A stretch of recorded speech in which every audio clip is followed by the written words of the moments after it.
Na minha mensagem de hoje, tem por tema a dor da remoção. Remover algo ou tirar algo de nossa vida que nos oferece algum benefício é muito desafiador. E todas as vezes que a vida, que Deus se predispõe a agir na nossa vida, para que algo ou alguém seja removido dela, essa remoção, ela vai causar dor, por medo, por sentimento de posse, ou simplesmente por conforto. Normalmente as pessoas não têm dificuldade, principalmente na igreja. Você quer colocar alguém num cargo, ninguém normalmente não te pergunta por que você está colocando essa pessoa no cargo. Aliás, ela é até perfeitamente capaz de entender que ela só está sendo colocada nesse cargo porque Deus a colocou naquele local. Mas se você precisar remover essa pessoa do cargo, normalmente ela quer uma série de informações, de justificativas para cujas quais ela está sendo removida, retirada de uma função, porque na maioria das vezes, quando algo precisa ser retirado da nossa vida, essa remoção, ela vai nos trazer algum desconforto, alguma dor. Porém, nós precisamos entender que depois que sai da nossa vida aquilo que tem que sair, só então estaremos prontos para avançar para a próxima fase. Quando nós somos capazes de entender isso, fica mais suave, menos doloroso ver pessoas partirem, ver empregos ficarem para trás, ver situações cujas quais achávamos vantajosas, expressivas e significativas partirem. Às vezes sequer elas ficam por muito tempo, porque não é o nosso destino, é apenas uma fase da nossa vida. A Bíblia inúmeras vezes nos dá exemplos sobre isso. Quando nós vemos a história da mulher de Ló, o que ela tem? Ela tem um apego àquilo que está ficando para trás. Ela está sendo arrancada, removida de sua casa, de seus pertences. Ela só está saindo basicamente com a roupa do corpo. Então a dor dessa remoção, o apego àquilo que ela está deixando para trás, faz com que ela olhe para trás, mesmo diante de uma ordenança de cuja qual ela não deveria fazer isso, ela faz desobedecendo, e sabe o que acontece? Ela não tem mais futuro, ela é paralisada por aquilo. Aquela é uma situação que a paralisa. Mas pastor,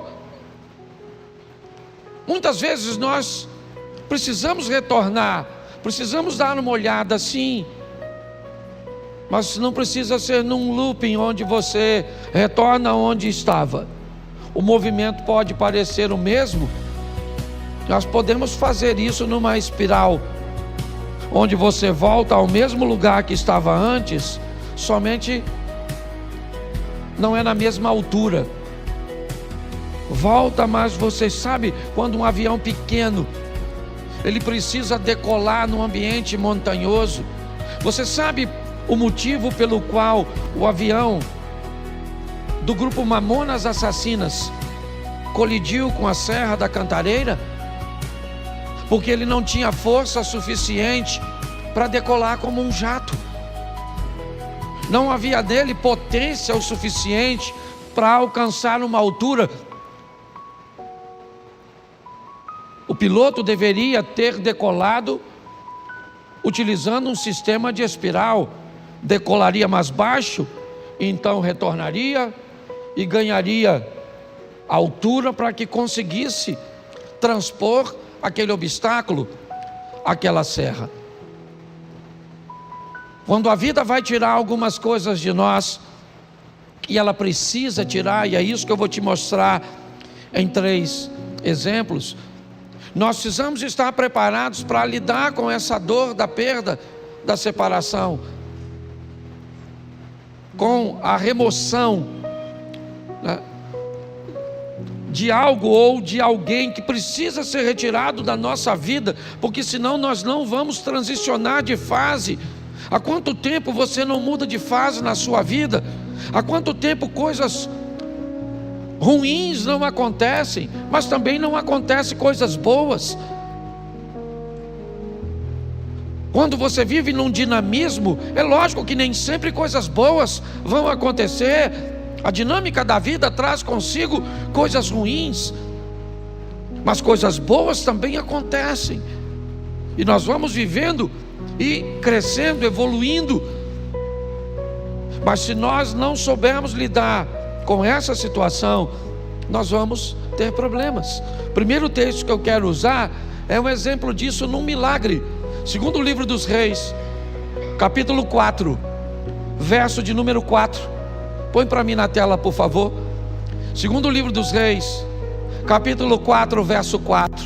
Depois entra em casa, fecha a porta atrás de você e dos seus filhos, e derrame o azeite em todas aquelas vasilhas, e ponha à parte as que forem ficando cheias. Preste atenção na exposição desse milagre, no que a Bíblia está narrando.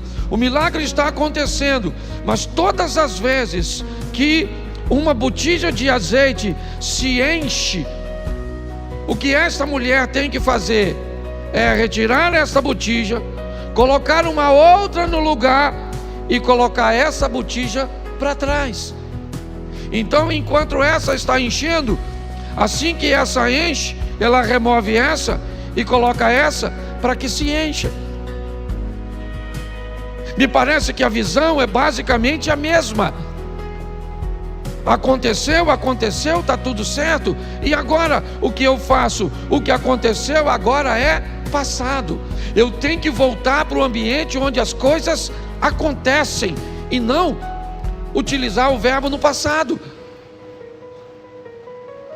Eu tenho que entender isso. Nós não podemos ficar vivendo, né, a mesma estação o tempo inteiro. Então aconteceu, tá bom, foi bom ou foi ruim, passou, eu tenho que estar pronto para a próxima fase. Quando não lidamos muito bem com isso, nós podemos ter sérios problemas. E o primeiro é o pai da fé, Abraão. Presta atenção nesse texto aqui, coloca Gênesis 13, verso 14. Gênesis 13, 14, dá uma olhada. 14, por favor, e não 4. Isso. O Senhor diz a Abrão, depois que Ló separou dele, ou se separou dele: olha para mim. Tera tem 3 filhos: Abraão, Naor e Harã. Harã se casou e teve um filho chamado Ló. E logo em seguida Harã acabou morrendo. Tera deixa Naor em Ur e sai com Abrão, com Ló, com Sarai, a esposa de Abraão, em direção a Canaã. Mas eles fazem uma parada em Harã e permanecem ali um tempo. Ali, o pai de Abraão, Tera, acaba morrendo. O que Abraão tem agora é apenas seu sobrinho Ló. É apenas um sobrinho. Ele não está mais em Ur. Não. O texto é claro. Todos os restantes, né, ou as pessoas restantes, acabam ficando em Ur. O único que está caminhando com Abraão é Ló. Quando Deus aparece a Abraão e diz: Abraão, sai da sua terra e da sua parentela, ele não está em Ur, ele está em Harã. Note bem, a terra dele não era Harã, a terra era Ur. Mas Deus está dizendo para ele: se ele está ali naquele momento, aquela terra é a terra dele. Deus está dizendo para ele: ó, essa terra onde você está vivendo, ela é sua no momento. Ela é o lugar que você está. Ele já saiu, é verdade, de Ur. Seu destino era Canaã, mas seu pai parou em Harã, por motivo cujos quais eu desconheço, e acabou morrendo ali. E o que sobra para Abrão? Sobra Ló. Quando Deus diz: sai da sua terra e da tua parentela, a terra é Harã e a parentela é Ló. Apenas um parente. E apenas uma solicitação de remoção que Abraão, me parece que tem dificuldade de fazer. Por quê? Porque Ló era órfão, provavelmente. Porque a terra cuja qual ele está agora não é Ur, não é um ambiente de Ló, talvez. Mas o grande problema é a orientação e a ordem que Deus está dando a Abraão: deixa, está na hora de Ló sair de sua vida, porque só tinha ele, então não tinha outro. Note que é apenas uma coisa, e apenas uma pessoa, mas olha o estrago, o atraso, o prejuízo que desobedecer uma orientação do Altíssimo pode trazer para a trajetória de uma vida. Por que Abraão provavelmente tem medo, insegurança de deixar Ló para trás? Porque se ele deixa Ló, o argumento dele vai se solidificar em Eliezer, o Damasceno.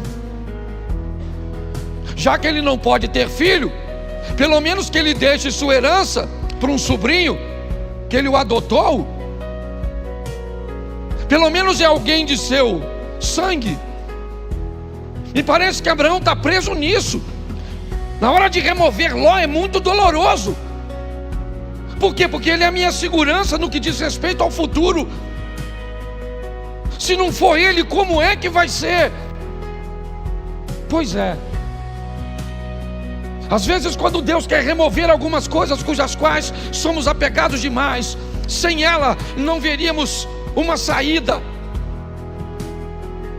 O que eu vou fazer? Como é que vai ser? É a única coisa que eu tenho, é a única corda que eu tenho para me segurar. E Abraão leva Ló com ele. Ele não consegue se apartar de Ló. E eu confesso a vocês que fora a sensação de ver seu sobrinho enriquecer, Ló não traz mais nenhuma alegria para a vida e ministério de Abraão. Nenhuma. Se você for olhar a história, é só problema, é só dificuldade, é só adversidade. Até que chega um momento que Deus diz: Abraão, não tem mais como. E aí entra o verso, coloca o verso 13 por favor, desse texto. Ora, os homens de Sodoma eram maus e grandes pecadores contra o verso 14. Disse o Senhor a Abraão, depois que Ló se separou: ergue os olhos e olha desde onde estás para o norte e para o sul, para o oriente e para o... Vamos lá. Porque toda essa terra que vês, eu te a darei a ti e a tua para... Preste atenção, isso só acontece depois que Ló vai embora. Olha só, Abraão era rico, sim ou não? Sim.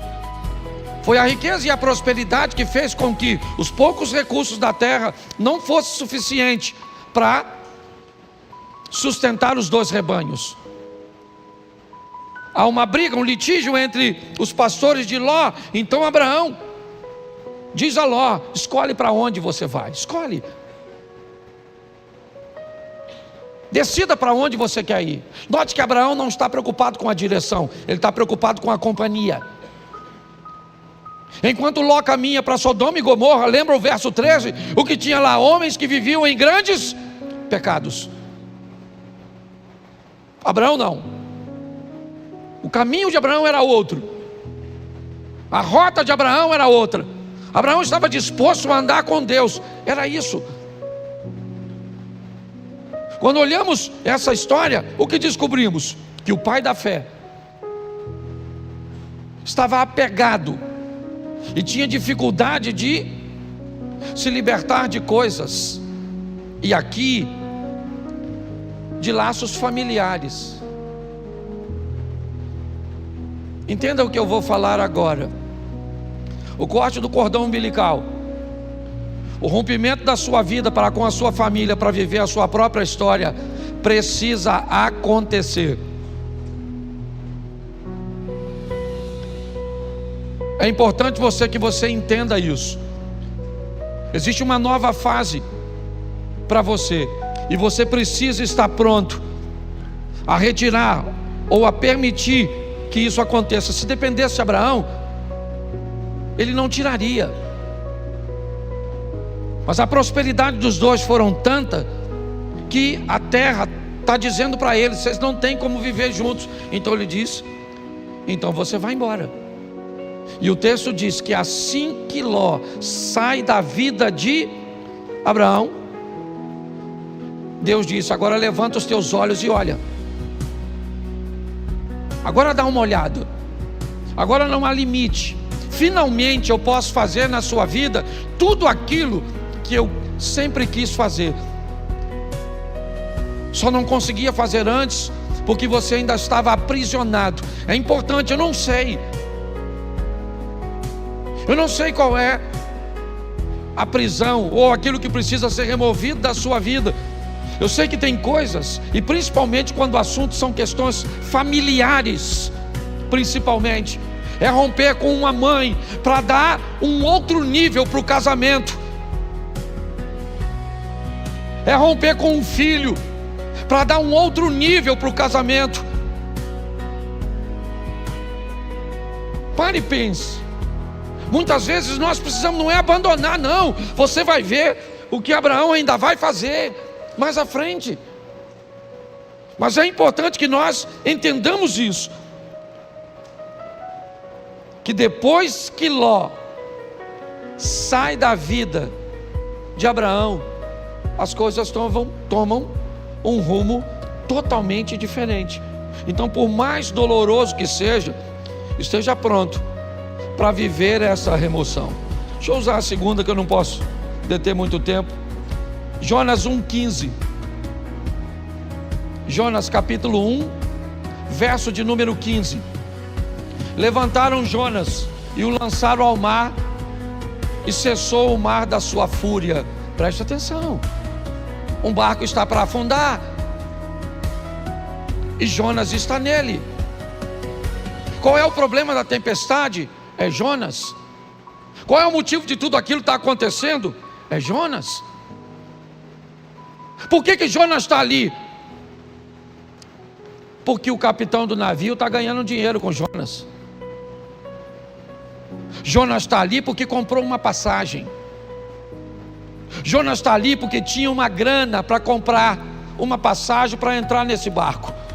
Mas ele é um desobediente, tá certo? Mas ele está trazendo dinheiro. Mas eu não sei quem ele é. Tudo bem, não quero saber.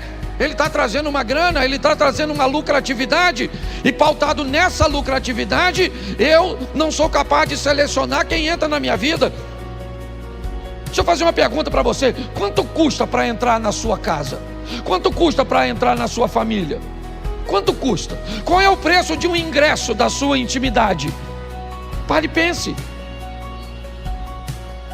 Por causa da entrada de Jonas, o capitão do navio, que não é profeta, ele não desobedeceu a Deus, não.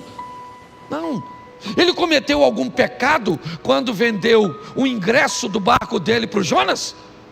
Sim ou não? Claro que não.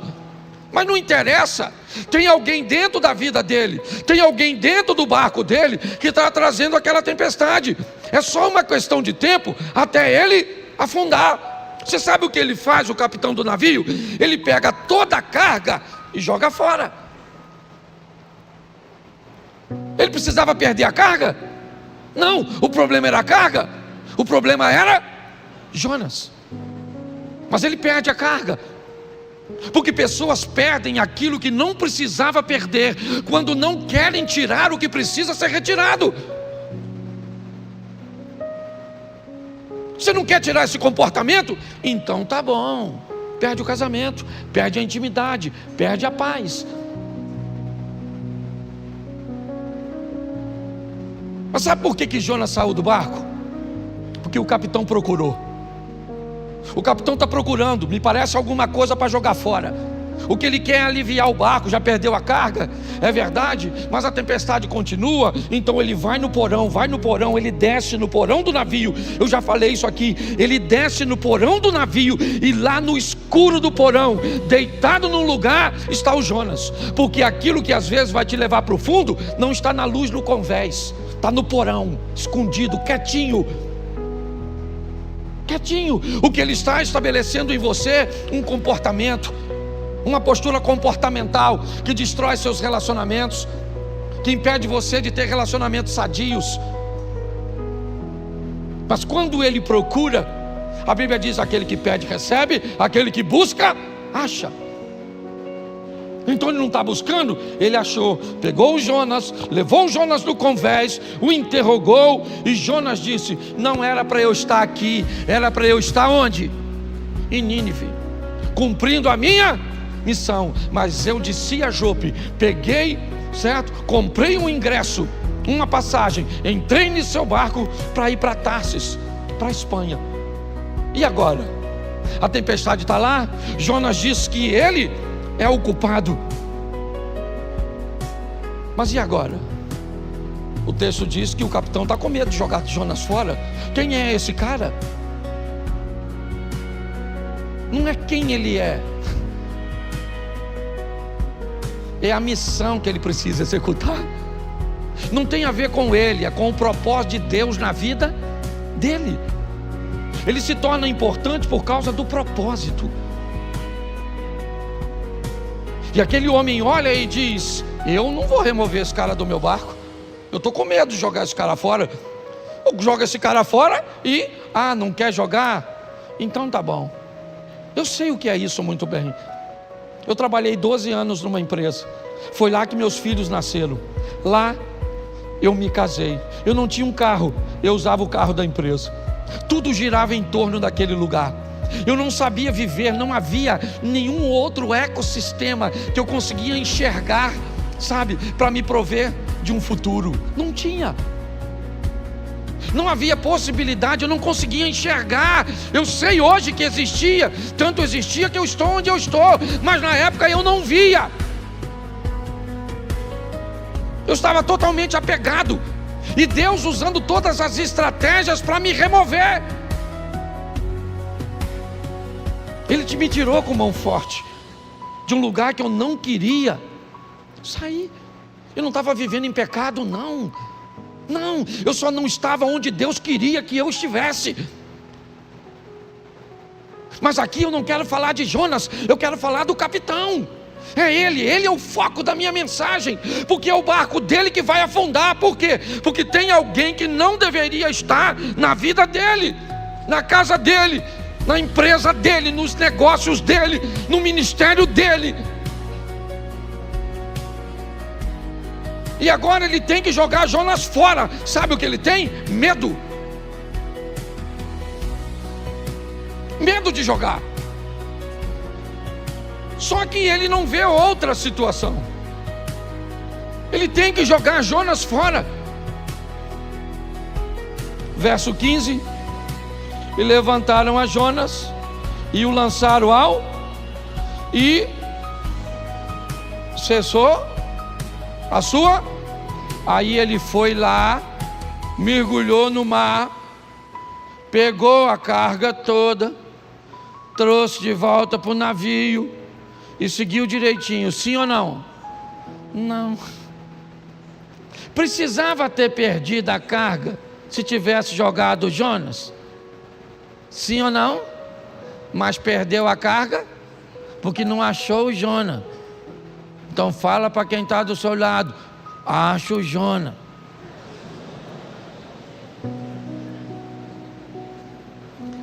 Entendeu, querido? Acho que Deus está falando com alguma pessoa aqui hoje, certo? Você nem tem barco, mas tem Jonas, tá certo? Ah, pastor, descobri hoje, o meu Jonas é o meu marido. Se Jonas é o seu marido, eu vou te dar uma notícia, dona. Afunda. Porque tem gente que a turma que já está brigando, né? Fica, pastor, nossa, remoção. Nossa, podia sair morto. Mas afogado serve. Você está rindo, mas o assunto é sério. Dá uma olhadinha, gente. Porque eu creio que Deus está falando conosco, amém? O terceiro, Gênesis 37, verso 28. 37, 28 de Gênesis. Isso. E passando os mercadores midianitas, os irmãos de José o alçaram e o tiraram da cisterna e o venderam por 20 ciclos de prata aos ismaelitas. E eles levaram José ao... Preste atenção, quando Deus precisa tirar você de um lugar onde a sua visão é diferente da visão dos outros. Por favor, se você veio para essa igreja, certo, e você não quer se encaixar nessa visão, essa é uma mensagem extraordinária para você.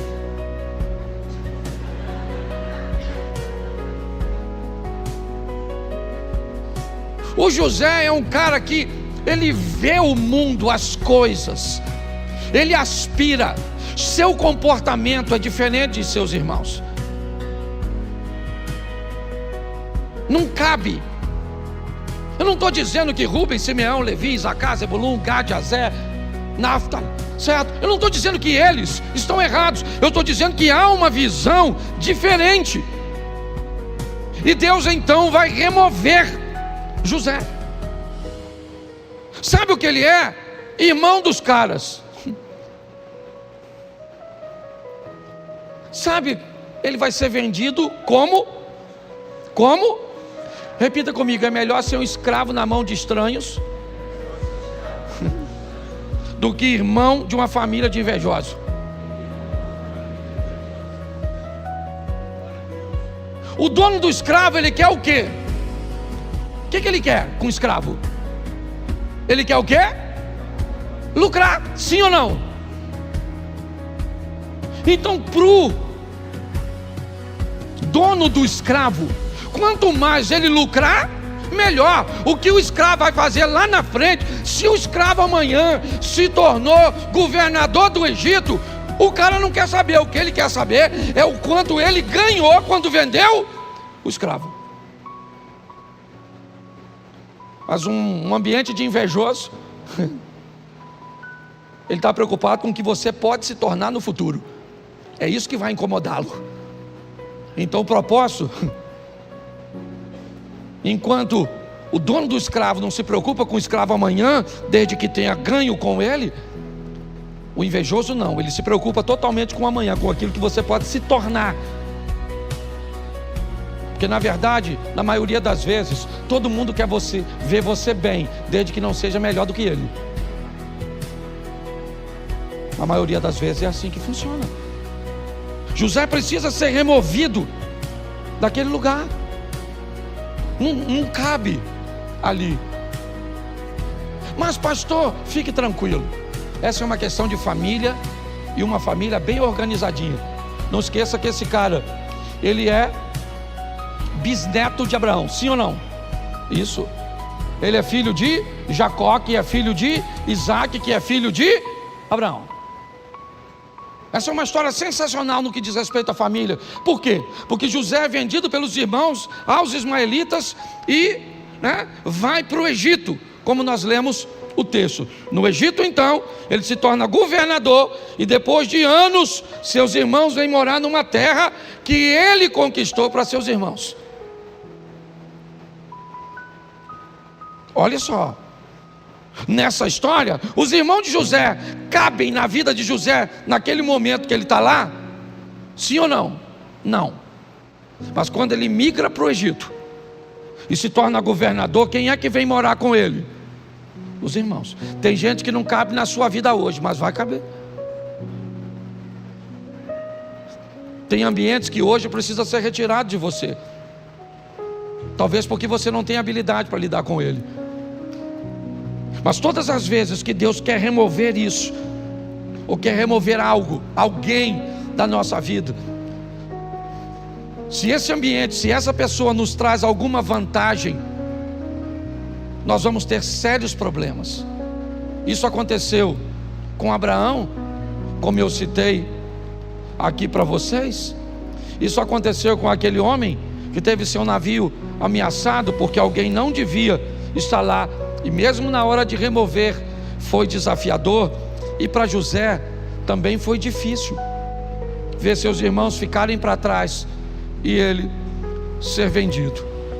Hoje, o que eu entendo aqui para todos nós é que algumas coisas precisam ser retiradas, removidas. Essa palavra veio a mim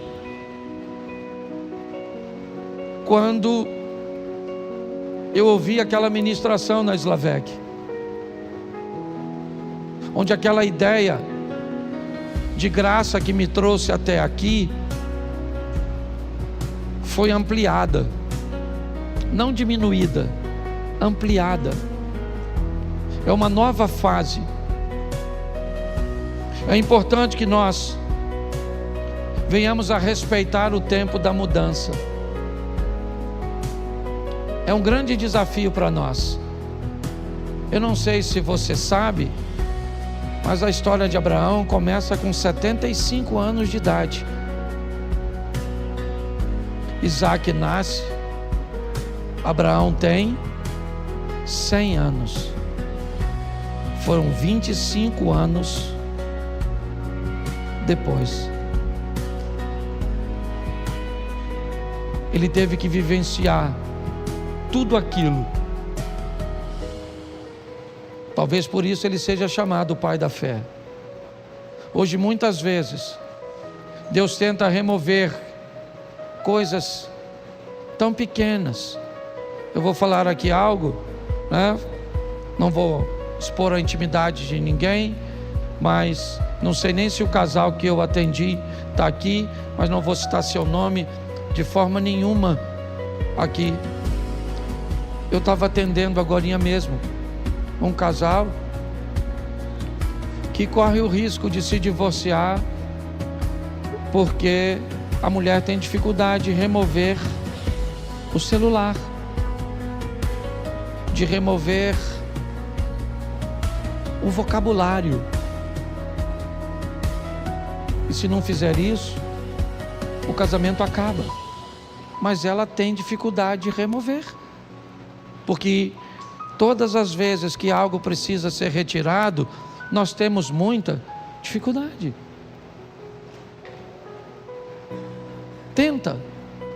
Tenta fazer uma devocional toda manhã. Tenta.